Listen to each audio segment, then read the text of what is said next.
जैसे पुण्यात्माओं, आप जी ये सोच लेते हैं कई बार के भी सत्संग में जाऊंगा तो कोई काम बिगड़ जाएगा, पीछे तानी हो जाएगी। अब जैसे एक व्यक्ति नाइट सर्विस में गया था रात में, और सुबह उसने जल्दी आके और कोई काम करना था घर पे, कोई ऐसा विशेष कार्य था, और वो दुर्घटना में मृत्यु को प्राप्त हो गया। अब परमानेंटली गया यहाँ से। जिन आवश्यक कार्यों के लिए वो नाइट सर्विस में सफर कर रहा था, रात्रि सेवा में, और सुबह वापस नहीं आ सके अपने घर पे। अब परमात्मा याद दिलाते हैं कि असंग जन्म तन मृत्या होगे, जीवित क्यों ना मरे रे। जब आप यहाँ के लिए चलो तो नो सोच लो हम 3 दिन के लिए मर गए, मृत्यु होगी हमारी। पुण्यात्माओं 3 दिन में कोई मान लीजिए हानि भी हो जाती है तो फिर जाकर ठीक कर लोगे। अरे ये परमानेंट टिकट कट गई जब ये कर लेंगे। एक विचार करने की बात है कि किसी दिन ये परमानेंट मौत होगी, जब क्या कर लोगे तुम। वैसे तो भगवान के लिए जो आते हैं उनकी हानि नहीं हो सकती, एक गारंटीड बात है। दास की 100 बार आजमाई हुई बातें हैं। अगर अब इस दास के साथ बीती हुई कथाएं सुनाने लग जाते, 3 दिन का सत्संग और हो जा, तब जाकर हमारा विश्वास दृढ़ हुआ था सचमुच कबीर इज गॉड। ना कबीर जी कोई मरी जाती है, ना कोई खानदान में ना थे, कदे पहले देखे ना सुने। इस परमात्मा को गहराई से जाना और परखा, और जब ढिंढोरा पीटना शुरू किया इस दास ने, जो आज आपके समक्ष लाखों की संख्या में पुण्यात्माओं ने लाभ उठा लिया भगवान का। अब क्या बताते हैं, असंग जन्म तन मृत्या होगे, जीवित क्यों न मरे रे। अब 12 मध्य महल मठ बोरे, बहुर न देश धरे रे। कहते 12वें द्वार में है वो मठ, वो सनातन परम धाम, जहां जाने के बाद फिर लौट कर कभी संसार में नहीं आते, वो सुख सागर। और फिर क्या बताते हैं, वो साधना ना करने से दो जिक बहिष्ट सभी तय देखे, राजपाट के रसिया, 3 लोक से तरपत नाही, ये मन भोगी खसिया। कहते हैं दोजिक माने नरक और बहिष्ट माने स्वर्ग। कहते पाप और पुण्य के आधार से नरक और स्वर्ग बहुत बार देख लिए, हे राजपाट के रसिया। और फिर क्या बताते हैं, 3 लोक से तरपत नाही, ये मन भोगी खसिया। अब जैसे कोई सरपंच बन जाता है, नो सोचा चेयरमैन बनूं, चेयरमैन बन जाता है, नो सोचा एमएलए बनूं, एमएलए बन जाता है, नो सोचा मंत्री बनूं, मंत्री बनने के बाद पूरी नो सोचे एक बार मुख्यमंत्री बनूं जो पूरी 14 रात लागे। और मंत्री बनने के बाद ये सत्कर मान लेना, वो खुद जान सकते हैं जो उस पद पर बैठे हैं, भगवान ने पहले बता रखी है जो सच्ची होती है। वो न सोचे प्रधानमंत्री बनो जो पूरी कसर लिकड़े, इतना मृत्यु हो जाए फिर गधा संतरी बना पाओ फिर कितना। तो परमात्मा कहते हैं 3 लोग से भी इसकी सेटिस्फेक्शन नहीं है, संतुष्टि नहीं इस मन पापी की, जो काम करने का था इस मनुष्य जीवन, तो वो तो छेड़ा भी को ना, स्टार्ट भी नहीं करने देता। ये दोजिक बहिष्ट सभी तय देखे, राजपाट के रसिया, 3 लोक से तरपत नाही, ये वन भोगी खसिया। अब कहते हैं इसका कैसे समाधान होगा, सतगुरु मिले तो इच्छा मिटे, पद मिल पदे समाना, चल हंसा उस लोक पठाऊं, जो आदि अमर अस्थाना, वो शाश्वत स्थान सनातन परम धाम पर ले चलता हूँ। कहते सतगुरु मिले तो इच्छा मिटे, तत्वदर्शी संत मिलेगा तो इस तरह का ज्ञान दे करके तुम्हारा यहाँ से हृदय हटावेगा, और यहाँ के इस झूठे सुख से वापस हटोगे और भगवान में दृढ़ हो जाओगे। सतगुरु मिले तो इच्छा मिटे, पद मिल पदे समाना। पद, पद माने वे ऑफ वर्शिप, पद्धति, भगवान की सच्ची साधना की विधि। और पद मिल पदे समाना, गीता जी अध्याय नंबर 15 के श्लोक नंबर 4 में कहा है कि जब तत्वदर्शी संत प्राप्त हो जाए उसके पश्चात परमेश्वर के उस परम पद की खोज करनी चाहिए, जहां जाने के बाद फिर लौटकर कभी संसार में नहीं आते, उनका पूर्ण मोक्ष हो जाता है। तो यहाँ बताया है कि सतगुरु मिले तो इच्छा मिटे, पद मिल पदे समाना। पद वे ऑफ वर्शिप सही बतावेगा, पद्धति सही देगा और उस पद को प्राप्त कराएगा। चल हंसा उस लोक पठाऊं जो आद अमर अस्थाना। और वहां क्या सुख है, क्या कहते हैं, यहाँ की तुम साधना भी कर लेते हो, 4 मुक्तियां प्राप्त करके फिर भी वो खाली हाथ आते हो स्वर्ग से। 4 मुक्ति जहाँ चंपी करती माया होरी दासी, दास गरीब अभय पद पर से वो मिले राम अविनाशी। बोलो सतगुरुदेव। परम पिता परमात्मा परम पूज्य कबीर परमेश्वर जी, कबीर साहिब जी, हम सभी पुण्यात्माओं के जनक हैं। ये परमात्मा परम अक्षर ब्रह्म कहे जाते हैं, इन्हीं को सत्य पुरुष भी कहते हैं। सत्य पुरुष का अर्थ होता है अविनाशी परमात्मा, पुरुष मीन प्रभु, और सत्य माने अविनाशी जिसका नाश कभी ना हो। इसी के भाषा भिन्न या पर्यायवाची बहुत शब्द बन जाते हैं। परम अक्षर ब्रह्म, अकाल मूर्त,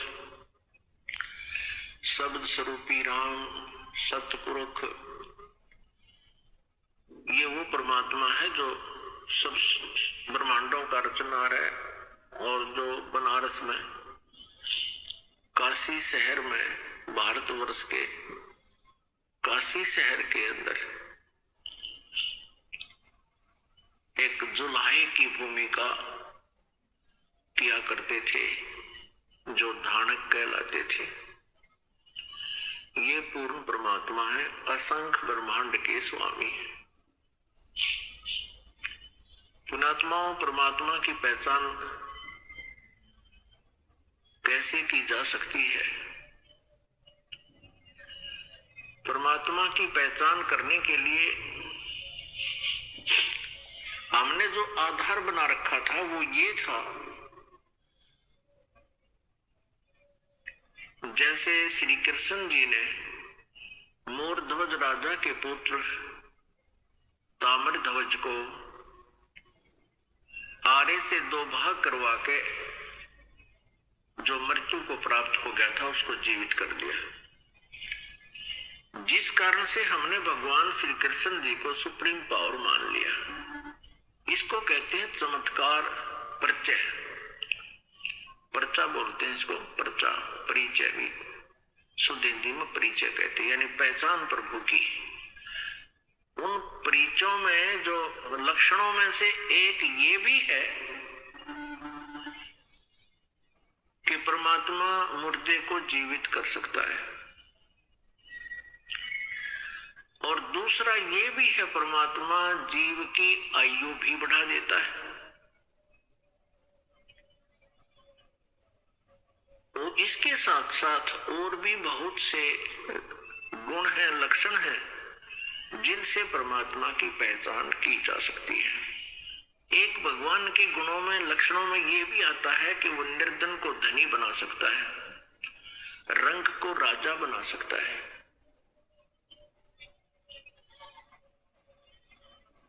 और एक ये भी पहचान है कि उसके विषय में हमारे सदग्रंथों में लिखा हुआ है। परमात्मा के गुणों की जानकारी हमारे पवित्र सदग्रंथ भी बताते हैं। जिस परमेश्वर के लक्षण, जिस परमेश्वर के सर्वचिन्ह इन सभी बातों पर खरे उतरते हैं, सभी पॉइंटों पर, सभी केंद्रों पर, वो परमात्मा है, वो परमेश्वर है। इसके पहचानने के लिए हमने बहुत सा सहयोग लेना होगा। जैसे हमारे पवित्र सदग्रंथ जो बताते हैं भगवान के गुणों की जानकारी, वो हमारे लिए स्वीकार्य होगी, होनी चाहिए और होगी, क्योंकि भगवान की जानकारी हमें सदग्रंथों से ही प्राप्त हुई है। और हमारे जो पहले वाले गुरुजी थे वो यही कहा करते थे कि शिव पुराण में ऐसा लिखा है, वेदों में ऐसा लिखा है, श्री दुर्गा पुराण में ऐसा लिखा है, श्री विष्णु पुराण में ऐसा लिखा है, और श्री मार्कंडे पुराण में ऐसा लिखा है, श्री ब्रह्मा पुराण में ऐसा लिखा है। और वो साथ में संस्कृत भी बोला करते थे। तो हम ये सोचा करते थे कि इन महापुरुषों ने सदग्रंथों को ठीक से समझा है, क्योंकि ये संस्कृत लैंग्वेज से, संस्कृत भाषा से परिचित है। तो हमें कोई शंका नहीं रही। क्या शंका नहीं रही कि ये झूठ बोल रहे हैं। इसलिए हमने इनके प्रत्येक वाक्य को, प्रत्येक आदेश को शिरोधार्य किया। और जैसा भी इन पूर्व के ऋषि, गुरु, महापुरुषों ने, मंडलेश्वरों ने, आचार्यों ने, महंतों ने हमें जो ज्ञान दिया, हमने उसको स्वीकारा। इसलिए स्वीकारा कि हमने परमात्मा की खोज है, परमात्मा की चाह है। आत्मा का परम सहारा परमात्मा है, और जो आत्मा को सुख मिलेगा वो परमात्मा से मिलेगा। परमात्मा हमारे प्रारब्ध के कर्मों को भी नाश कर देता है। परमात्मा के गुणों में ये भी है कि परमात्मा, परमेश्वर, पूर्ण ब्रह्म हमें साप से भी मुक्त कर सकता है, श्राप से। जैसे हमें इन 3 तापों से भी परमात्मा मुक्त कर सकता है। तो ये सभी लक्षण परमात्मा में होते हैं। प्रथम लक्षण जो हमने लिया है कि भगवान श्री कृष्ण ने मोरध्वज के पुत्र ताम्रध्वज को आरे से, एक आरी से 2 फाड़ करवा के उसके माता पिता से, क्योंकि पहले साधु संतों के विचारों, आदेश का बहुत पालन करते थे, श्रद्धालु व्यक्ति होते थे, और वो समझते थे कि ना जाने किस भेष में भगवान ही आ गया हो, इसलिए संत के आज्ञा का वो पालन करते थे। उस समय संत लोग जो है बड़े सिद्धि युक्त होते थे। सिद्धि क्या होती है कि ईश्वरीय भक्ति से, परमेश्वर की भक्ति से उन्होंने कुछ संग्रह कर ली होती है, पावर, परमात्मा की ही पावर को संग्रह कर लेते हैं। जैसे इन्वर्टर होते हैं, इन्वर्टर चार्ज कर दिए जाते हैं तो वो उनकी बैटरी चार्ज हो जाती है, कुछ समय के लिए बहुत कार्य काम चलाऊ कर देते हैं। तो वो पावर है कहां से ग्रहण की उसने? थर्मल प्लांट से। तो एक इन्वर्टर थर्मल प्लांट जितना कार्य नहीं कर सकता, इतनी क्षमता उसकी नहीं हो सकती। तो जितने भी ऋषि, महर्षि, जिनमें सिद्धियां थी, जिन्होंने 7 समुद्रों को पी लिया फिर वापस छोड़ दिया, जिन्होंने पहाड़ उठा लिए, आकाश में उड़ गए, ये इन्वर्टर थे। और जैसे श्री कृष्ण जी ने ताम्रध्वज को जीवित कर दिया, सुदामा जी का महल बना दिया, ये श्री कृष्ण तक भी इन्वर्टर थे, वो थर्मल प्लांट नहीं थे। अब ये एक बार ये बात जो दास ने कही है तो ये बड़ी खटकेगी उस व्यक्ति को जिसने आज तक ये तत्व ज्ञान नहीं सुना और लोक वेद से वो रंगा गया है। लोक वेद किसे कहते हैं? जो दंत कथा होती है, सुना सुनाया ज्ञान, अक्षेत्रीय ज्ञान, एक दूसरे से सुना हुआ ज्ञान, उसको लोक वेद कहते हैं। पुण्यात्माओं, श्री कृष्ण जी और अर्जुन मोरध्वज राजा के घर चले गए एक साधु रूप बना के। उस दिन मोरध्वज अपने पुत्र ताम्रध्वज को राज्य अभिषेक कर रहा था और साधु संतों के वहां आगमन को बहुत शुभ मानते हैं। ऐसे शुभ अवसर पर उनका आशीर्वाद प्राप्त करते हैं। उनका आशीर्वाद प्राप्त करने के लिए उनकी प्रत्येक आज्ञा का पालन करते हैं, उनकी सेवा शुश्रूषा करते हैं, जिससे वो प्रसन्न हो जाए। उनको प्रसन्न करने की हर संभव कोशिश की जाती। तो श्री कृष्ण जी ने एक माया से, अपनी सिद्धि से एक सिंह बना लिया, शेर बना लिया, और दोनों पहुंच गए राजा मोरध्वज के बाग में। जब राजा को पता चला कि साधु संत आए हैं, उनको संदेशा भिजवाया कि आओ महाराज भोजन पाओ। लेकिन श्री कृष्ण जी ने कहा कि राजा स्वयं मुझे हमें आमंत्रित करने आएगा तो हम प्रवेश करेंगे उसके घर पर। राजा को पता चला, मोरध्वज तुरंत चल पड़ा नंगे पैरों और भगवान से अर्ज की, घर पे ले आए। घर पे विराजमान हो जाने के उपरांत आसन दिए और कहा भगवान भोजन पाओ। श्री कृष्ण जी जो साधु रूप में थे, पहचान नहीं पाए थे मोरध्वज, उनको संत मान रहे थे कि जो आज्ञा महात्मा। तो श्री कृष्ण जी ने कहा कि मोरध्वज पहले हमारे सिंह को भोजन खिलाओ, शेर को। जो आज्ञा महाराज, मोरध्वज ने कहा। श्री कृष्ण जी साधु रूप में श्री कृष्ण जी ने कहा कि बात सुनो, ये शेर जो है, ये सिंह किसी पशु पक्षी का मांस आहार नहीं करता, ये नरभक्षी है, ये मनुष्य खाता है, मनुष्य का मांस चाहिए। कि जो आज्ञा महाराज, मोरध्वज ने कहा। फिर श्री कृष्ण जी ने कहा कि कहीं कोई पल्लेदार को पकड़ जावे, उसका मांस नहीं खाएगा, ये मांस खाएगा तुम्हारे एक परिवार के सदस्य का। तब मोरध्वज ने कहा जो आज्ञा महाराज, कि जाओ फिर करो त्याग। अब मोरध्वज ने ताम्रध्वज और रानी से कहा कि साधु महात्मा आए हैं, उनकी कंडीशन है कि पहले सिंह को भोजन कराना है और शेर मांस मनुष्य का खाएगा।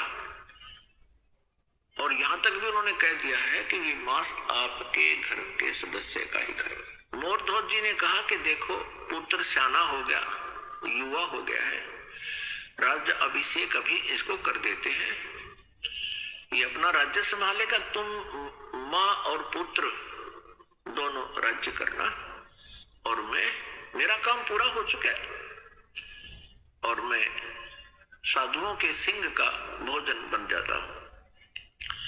तब रानी ने कहा देखो मैं पतिव्रता स्त्री हूं और पतिव्रता स्त्री से पहले उसका पति यदि मृत्यु को प्राप्त हो जाता है तो उसका जीवन नरक होता है, मैं नहीं जी सकती। और मेरा काम क्या था?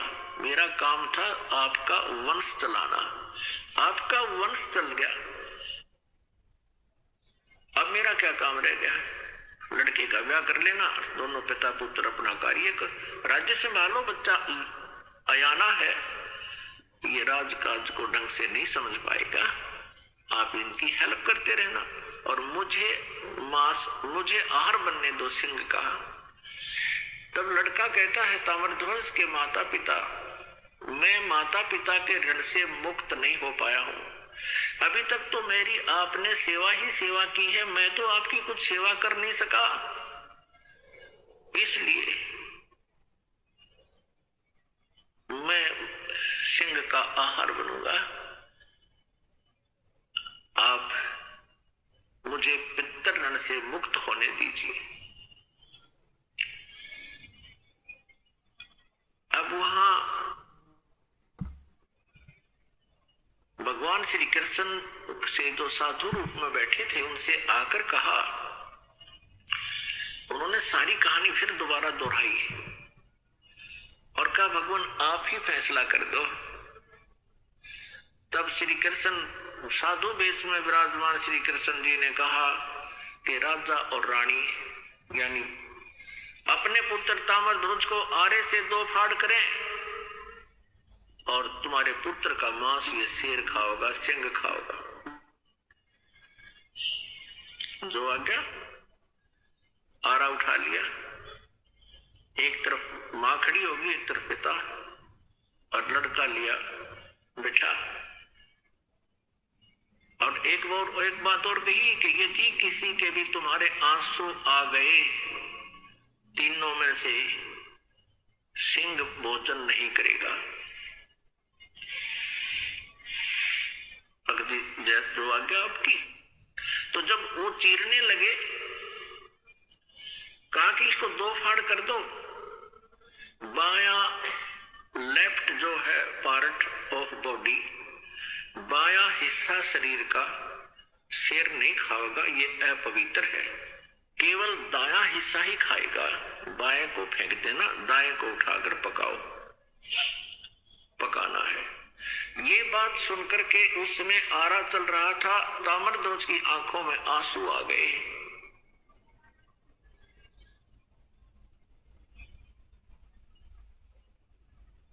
तो श्री कृष्ण जी साधु वेश में थे, उठकर चल पड़े कि तुम तो रो पड़े भाई, तुम्हारा सही प्यार नहीं प्रभु में, तुम्हारा कच्चा प्रेम है, ये मांस नहीं खाएगा। तब तक ताम्रध्वज मर चुका था। अब मोरध्वज कहता है कि हे भगवान, बालक था, इसको समझ नहीं थी, मुझे चीर लो, मैं नहीं रोऊंगा। तब रानी कहती है आप रूठ को मत जाओ, मुझे आहार बना लो, हम नहीं रोएंगे, बालक था। इस बात से वो बड़ा प्रसन्न हुआ। श्री कृष्ण जी साधु रूप में वापस आकर बैठ गया और लड़के को जीवित कर दिया। तब लड़का जीवित हो गया। ताम्रध्वज ने कहा कि प्रभु मैं रोया इसलिए था, मैं कोई इसलिए नहीं रोया था कि मेरी जान जा रही है, मैं इसलिए रोया था कि मैं इतना नीच व्यक्ति हूं कि मेरा आधा ही बॉडी, आधा ही शरीर आपके काम आया, मैं तो इसलिए रो रहा था। अब उसको जीवित कर दिया। अपने आत्माओं, इन कथाओं से हमने बहुत कुछ सीखना होता है। अब ये तो कुर्बानियां की मोरध्वज जी ने श्री कृष्ण जी के लिए, एक परम संत पूर्ण परमात्मा मानकर। अब उनका कोई से का कल्याण नहीं हो सकता था, ना श्री कृष्ण का कल्याण हुआ, ना श्री कृष्ण उनका कल्याण कर सकते थे। लड़के को जीवित कर देना इन प्रभुओं में गॉड पावर होती है, जैसे इन्वर्टर वाली। एक इन्वर्टर की क्षमता होती है, वो केवल 2 बल्ब ही जगा सकता है। एक इन्वर्टर की ऐसी क्षमता होती है कि वो कूलर भी चला दे, 2-3 बल्ब भी चला दे, और कोई छोटी मोटी हैंडपंप की मोटर भी चला दे, आधे स्पोर की। लेकिन फिर भी वो अक्षमता उसकी कंप्लीट नहीं, पूर्ण नहीं होती, पर्याप्त नहीं है। और थर्मल प्लांट से 3 फेज की लाइट चला दे, डूंडा ठा देते 10 हॉर्सपावर की मोटर हो और पूरे पंडाल में चमका दे। तो ऐसे अंतर है इन भगवानों में। अब यहां आप जी के लिए इसका एक निष्कर्ष निकाला है परमेश्वर कबीर जी ने। कहते महिमा की जय संत की, तन मन धन सब दे, सिर मांगे टाड़ा नहीं, मोर ध्वज लख ले। कि संत, जब परम संत तुम्हें मिल जाओ उस समय, उस संत की इतनी आदर सत्कार और आज्ञा का पालन करना। यदि सिर भी मांगे, नाटना नहीं, सिर मांगे टाला नहीं, मोर ध्वज लख ले, मोर ध्वज को देख लो। तो नात्माओं, अब अकाल गिर गया साधु संतों का इस कलयुग के इस पीरियड में। ये नकली, पाखंडी और डोंगी, इनका सत्कार हो गया है और इन्हीं का बोलबाला हो रहा है। इन्होंने बैठा बैठा दिया भक्ति का और भाव खत्म कर दिया भक्तों का। अपने आत्माओं, इस लक्षण से हमने श्री कृष्ण जी को परमेश्वर मान रखा था कि उन्होंने मोर ध्वज के पुत्र ताम्रध्वज को आरे से 2 फाड़ करवा के जीवित कर दिया। यही श्री कृष्ण जी अपने सगे भांजे अभिमन्यु को जीवित नहीं कर सके, जो महाभारत के युद्ध में चक्रव्यूह के अंदर मृत्यु को प्राप्त हो गया था। सुभद्रा रो रही थी, जो श्री कृष्ण जी की बहन थी, अर्जुन के ब्याही थी। सुभद्रा पुत्र था अभिमन्यु। 500 पांडव रो रहे थे, सुभद्रा रो रही थी, श्री कृष्ण रो रहा था और पांडवों का कुल नाश हो रहा था। श्री कृष्ण जीवित नहीं कर सके, वहां तो पंगा पा दिया, जाके खुद चरवा के जीवित कर दिया लड़का मोरध्वज का पुत्र, और वहां सुभद्रा पुत्र को श्री कृष्ण जीवित नहीं कर सके। तो परमेश्वर कबीर जी ने ये बताई है भिन्नता कि श्री कृष्ण जी उर्फ विष्णु जी, श्री कृष्ण जी विष्णु जी समझो, विष्णु जी के अवतार, उन्हीं की आत्मा यहाँ देवकी के गर्भ से उत्पन्न हुई थी। और ये केवल 4 भुजा के और 16 कला के भगवान हैं। इनके जो पिताजी हैं वो ब्रह्म है, सरपुरुष भी इसे कहते हैं। वो 1000 भुजा का भगवान है और उसकी 1000 ही कलाएं। तो इस प्रकार इनकी हॉर्स पावर समझो, ये हॉर्स पावर है, ये 16 हॉर्स पावर के हैं। इनका पिता 1000 हॉर्स पावर का है और अक्षर पुरुष है वो 10,000 हॉर्स पावर का है। और ये परम अक्षर पुरुष, सत्य पुरुष, ये इसकी हॉर्स पावरों की कोई गिनती को ना, असंख्य, अनलिमिटेड।